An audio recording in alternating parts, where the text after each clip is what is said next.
And we're back. Hey guys, how you doing? Sunday night, 2013, and it's our first show of the year, the M Cluster. I'm Slider. I'm your host, and with me we have Brandon. Hi guys. And tonight we're going to be talking about The Wedding Singer. But before we do that, just want to, we took a break for the month of December. Just want to do some catching up. Brandon, what was your break like? What'd you do? Well, I had my girlfriend's parents down for Christmas, so that was pretty fun. They brought their dog with them. Their dog was definitely not that happy about the entire thing of being separated from the other dogs because he wanted to kill them. But no, I mean, it was good. Christmas was good. New Year's, I didn't get as drunk as I wanted to, but that's kind of whatever. Well, the world didn't end. That is one big thing, and my party for the world's end was a failure. Everybody had the world ending on different days. Well, the world was supposed to end on the 21st, and so I was going to have a party on the 20th at night so that we could have a party before the world ended, and many people did not show up. Because they thought it was on the 21st. Yes, the day after the world would have already ended. Right. Well, that makes sense. Well, I took the opportunity to relax a little bit during the break. Saw lots of movies. Saw Django. Saw Cloud Atlas. Got to see Looper. Got to see Moonrise Kingdom. Spent a lot of time watching movies, and that was actually kind of nice, kind of refreshing. To just do that back to back to back like that, and spent a little time plotting for the show. Just got different things coming down the pipe, trying to expand this and do a little more. We got MegaCon coming up. We got to make sure that we have our plans solidified for that. And I showed you that video. Yeah, apparently we need more gear. What's that? I said apparently we need more gear. No joke.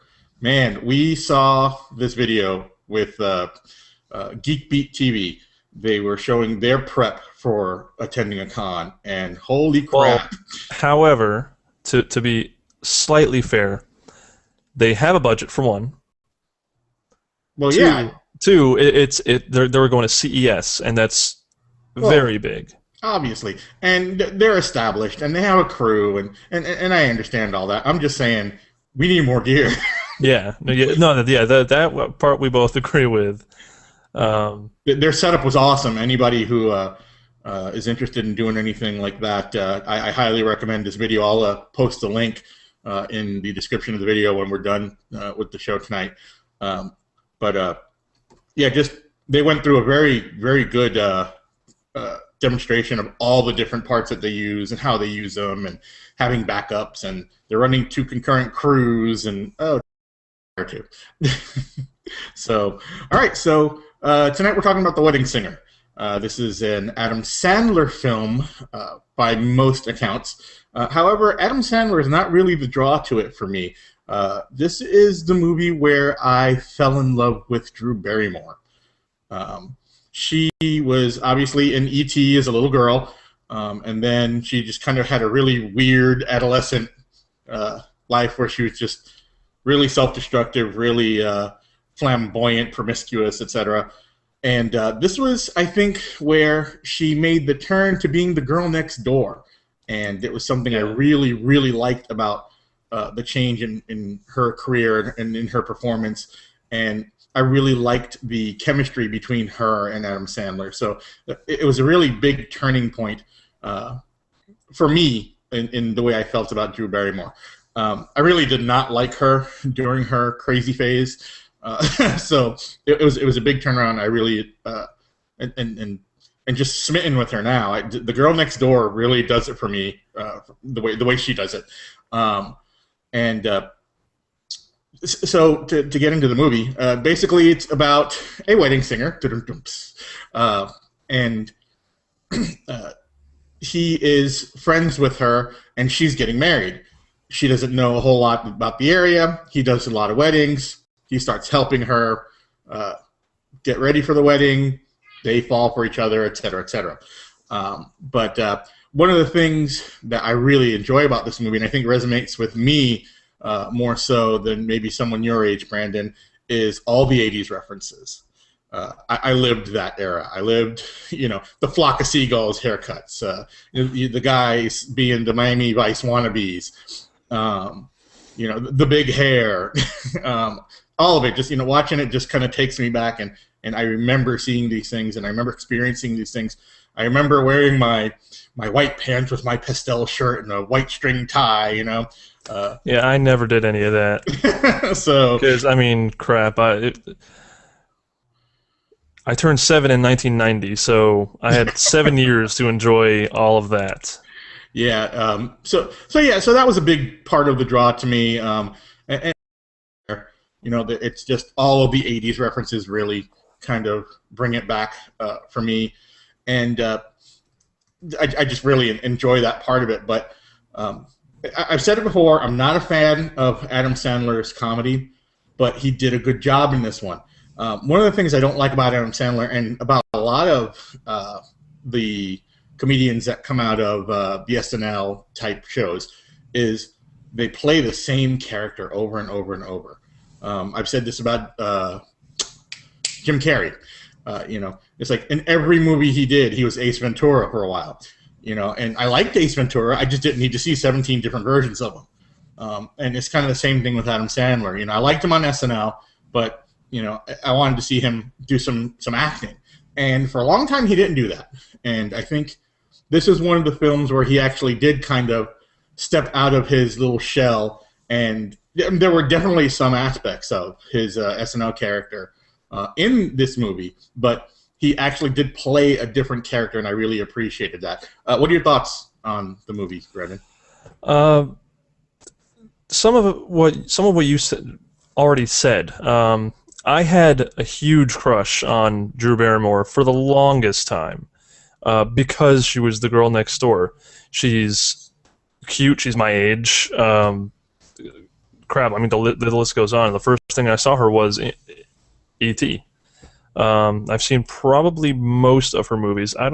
Didn't really see any during her crazy phase, so I probably never got that bad taste in my mouth like you did.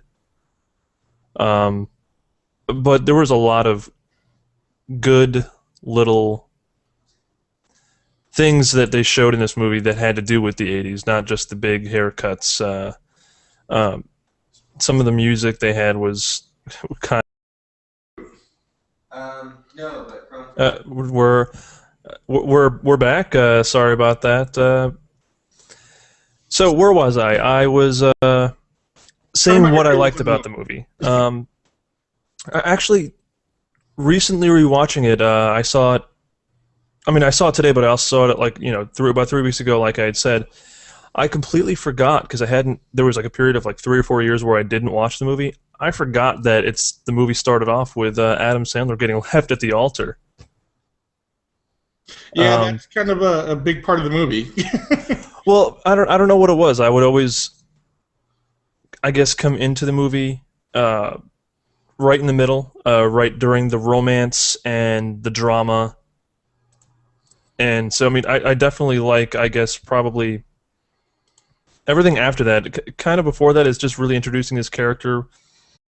They set up some of the good qualities about the movie, but I don't know. The beginning was just weird for me. I definitely didn't like his girlfriend or ex-fiancée. Oh, Linda. Yeah. I didn't like her as a person, but her character served her purpose. She, one of the things that they did with her was, number one, they destroy him with her, being left at the altar. But when she comes back, they make him realize that, he doesn't really want to be with her. But one of the things I posted throughout the week was one of the comments he makes is she's wearing his Van Halen t-shirt, and he says, "Hey, take my Van Halen t-shirt off before the band breaks up." And that's the year that David Lee Roth left, I believe. It was the lead singer, but it was pretty interesting to see the relationship between the two of them, and she was really just kind of a bitch, and it's one of the parts I like about the film is when the little kid just like he's like, "Oh, Linda's a bitch." That was awesome. But they did, I think, well with her part. I mean, you're not supposed to like her. She's kind of like the bad guy, right? Her and Drew Barrymore's fiance. I guess I got stuck on it because it almost seemed, why did he like her in the first place? Like, she didn't have any redeeming value about her. Well, you got to see where they came from too, though. When they first started out together, he was the aspiring rock star, and she was kind of the groupie, the band groupie, right? And as time progressed, he kind of settled into this, reality of, well, my music career is not really going to go in that direction, so I'm just going to make a living at it. Well, you're just a wedding singer, and that's not what I fell in love with. So it was an interesting way to deal with that, and it provided for one of the more entertaining lines in the movie when she's explaining to him. It's like, "Oh, I'm just not in love with this Robbie. I'm in love with the Robbie from 6 years ago." And his response being, "That's information that I really could have used yesterday." Yeah. Instead of and those little outbursts that he has like that are definitely back to his character that everyone knows him for. Right, exactly. And like I said, I like him as a person. I like him as an actor, and I liked his SNL stuff. I just didn't want to see it over and over and over again, and Happy Madison and Happy Madison? Happy Madison Productions. Yeah. Billy Madison and Happy Gilmore, right? Yeah. Okay. It shows you how much I pay attention to those movies. I don't want to see 2 hours of him doing his SNL characters, but the story between him and Drew Barrymore, and I think I don't want to say it's formulaic, but it's certainly not subtle. You see what's coming. Yeah. You see that they're starting to fall for each other, and the character, and of course I can't remember the character's name now. Drew Barrymore's friend in the film.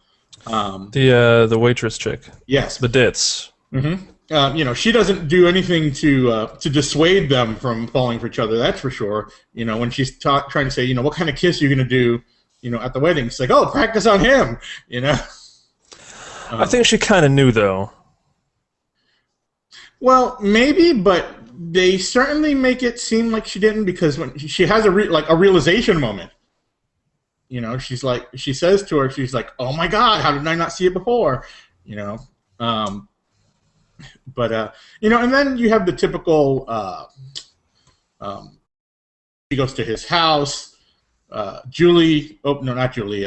Linda. Linda opens the door, and so that causes a problem. And then he realizes he's got to do something about it, but now she's hopped a plane to Vegas. So that was the movie. Rom-com kind of aspect to it. I did. I can't remember the guy's name that basically played Fonzie. Oh, Henry Winkler. I kind of liked that they threw his character into the movie. You mean the guy who wants to be Fonzie? Yes. Yeah. But and at the end in the bar, he's basically saying, I'm not happy. I'm lonely. Right. I did enjoy that they were, for me personally, realistic about that type of thing. Well, yeah, he is basically putting up a front because he wants to find someone, but he also wants to have this this playboy fantasy because he hasn't found someone. He kind of wants to find someone that's going to take him out of that. And interestingly enough, that's a parallel in one of the other movies that we are going to discuss whenever it gets picked, which is also an Adam Sandler, Drew Barrymore film, 50 First Dates. So this is he just rolled his eyes. No. I've seen that way more times than I've seen this movie. Way more times. But well, we're gonna leave the discussion on that one for when it gets picked. But it's a fun movie. The character that plays the Boy George wannabe is kind of fun too. He does that "Do You Really Want to Hurt Me" song, and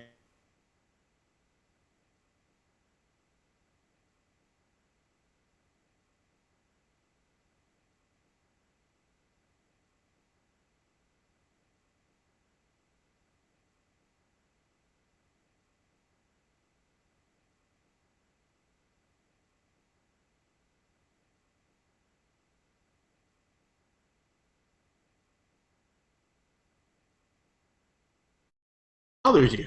I don't know. Maybe it's just too over the top for me, and which is weird because I like over the top things a lot. But I don't know. It seemed forced and fake. Really? Maybe you've never had your heart crushed. Just have a woman stomp on it and just like, really. you should know that better than most. Yeah, I don't understand why you would think that, because I completely sympathize with this character. No, don't get me wrong. I sympathize. The way the scene played out was just. Well, it's a movie. I mean, yeah, it's gonna be unrealistic and over the top, But the conversation between him and the father of the bride, where he just basically says, one more outburst out of you, sir, I'm going to strangle you with my mic cord. I thought that's wonderful. I'm sure that's something that people have wanted to do millions of times in that situation. The little diatribes he goes on when he's getting ready to do "Love Stinks," which again, great song for a wedding. Those I was fine with. It was those I was fine with. I think it was just the end when he was on the ground and like still trying to hold the mic, and I was like, really? Well, yeah, okay, I'll give you that. That's a little forced. It's like, he's being attacked, but he's holding the mic, yelling, "Love stinks, love stinks." Yeah, I think it was more so that than the whole little bits that tangents that he would go on. Oh, don't forget that he's never gonna be there. Whatever the things he said was. Right.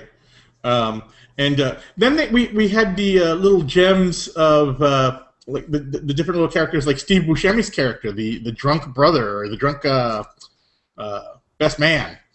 That was kind of a really nice little scene. What about the guy who kept handed the kid drinks? Yeah, exactly. That was a really nice setup, though, because then he takes the kid outside, because he's going to get sick, and Drew Barrymore gets to see him, really for the first time, interact with him at a point where he's kind of being the caring, older brother type figure, father figure. So I thought that worked out really well in order to further the story and further the relationship between the two of them. Well, you mean start the relationship between the two of them? Well, yeah, and it gave the relationship memento. Get it, memento? Anyway, there was a little part of the film that I'm not going to say it dragged, but it kind of lost me a little bit when he is kind of in his funk and his friend and his brother-in-law are trying to get him out of it. That part of the movie just really doesn't do too much for me. But overall, I think the whole arc of the story, and don't get me wrong, this is not a deep film by any stretch of the imagination. This is a very on-the-surface kind of, romantic comedy, I want to say playbook, but that's not really the word I'm looking for. There was a little part of the film where they lost me. The character that plays his brother-in-law, or the actor that plays his brother-in-law, is just weird looking with that afro haircut that he had, because I think he's Middle Eastern. He's either Middle Eastern or Greek, and he just looked really odd in terms of uh, the way they did his costuming and whatnot. His character kind of weirded me out a little bit. And I never got his character either. Everyone else kind of matched the setting that they were in. Adam Sandler, Drew Barrymore. Why can't I remember his name? I'm just gonna call him Fonzie. It's looking. They all looked like they came out of that era. His brother-in-law did not. But I mean, at the same time, if his brother-in-law is supposed to be a lot older, I can understand that too. But they never really went into depth with it, so it just kind of looked off. The brother-in-law was also kind of I don't want to say a sociopath, but like his character was off. Period. Not just him being out of place, but just some of the things he said. It was like he was a different kind of person than everybody else, and maybe that's the way he played it. Maybe that was intentional. But it did come off as a little unfocused, if nothing else. Yeah. And I cannot find my little factoid here about that character. I believe his name was Mikey. It could have been. Let's go back. I'm bad with character names a lot. I don't know why. I'm bad with names, period. Like sometimes Sammy? Frank,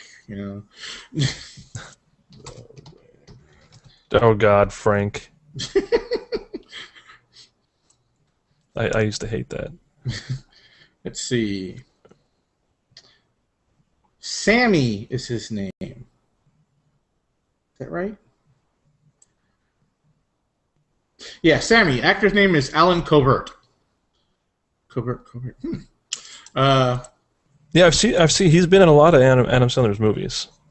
Yeah, and that's kind of one of the things I sort of like and dislike at the same time about Adam Sandler's films is he's got this like posse that he carries around with him. Rob Schneider is kind of funny, but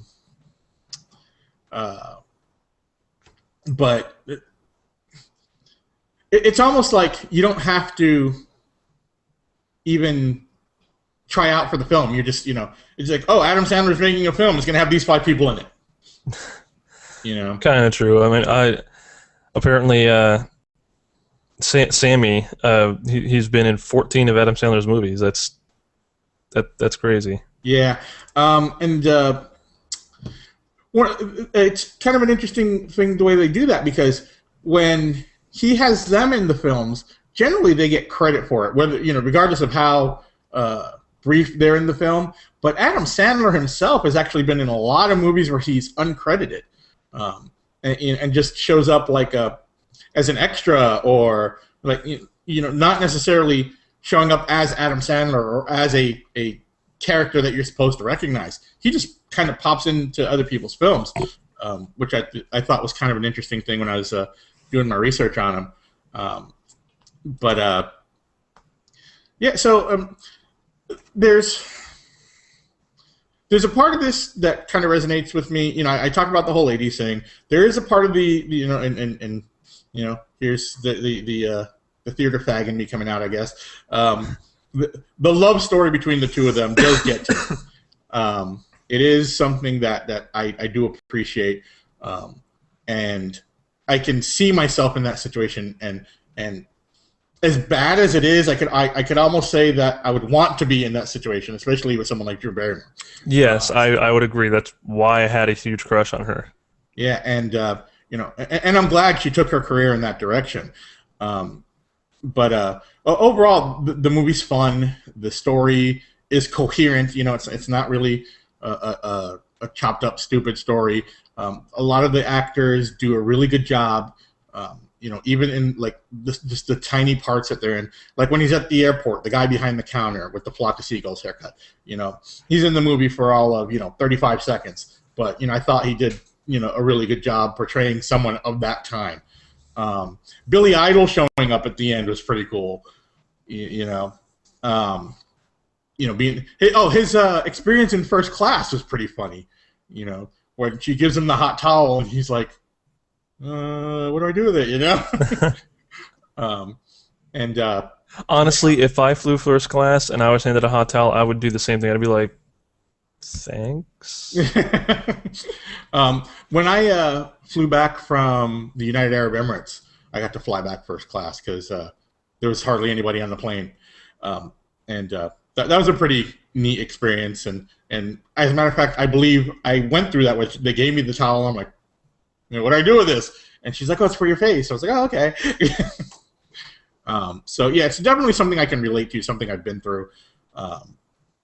So overall, I just really think that it's something that the average man can see themselves putting themselves into Adam Sandler's shoes.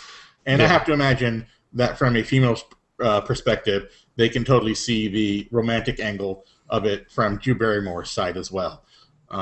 So it's a good movie. If you haven't seen it, take a look at it. I could probably tell you the whole story verbatim and still not ruin it. It's the kind of film it is. And it's just a fun ride. And that's kind of how I feel about that one. You got any closing thoughts on that, Brandon?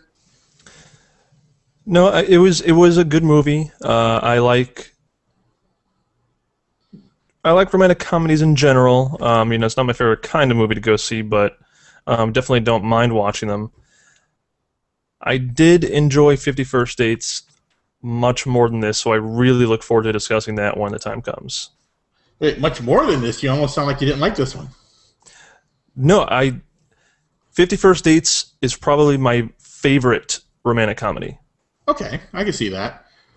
And it's got its quite unique story. All right, so we're going to go ahead and leave it off there, and we're going to get Dante over to pick our next film with the Bingo Cage of Destiny. And we got Dante. Okay. What we got here? If we try not to. And he dropped. Don't lose it. That's the new thing we do now. We drop the ball. All right, so we've got G59. I don't know if you can see that or not. Barely. And that correlates to. I have no idea. It got mixed up again. I have no idea now. Numbers are missing. I'm just kidding. No doubt. 59. Okay, another Jose. Ha-ha! This is that stretch that we had talked about. And can you see that? No. Oh, The Princess Bride? Didn't we discuss that already? No, we have not. It was on the list. We talked about this right before the show.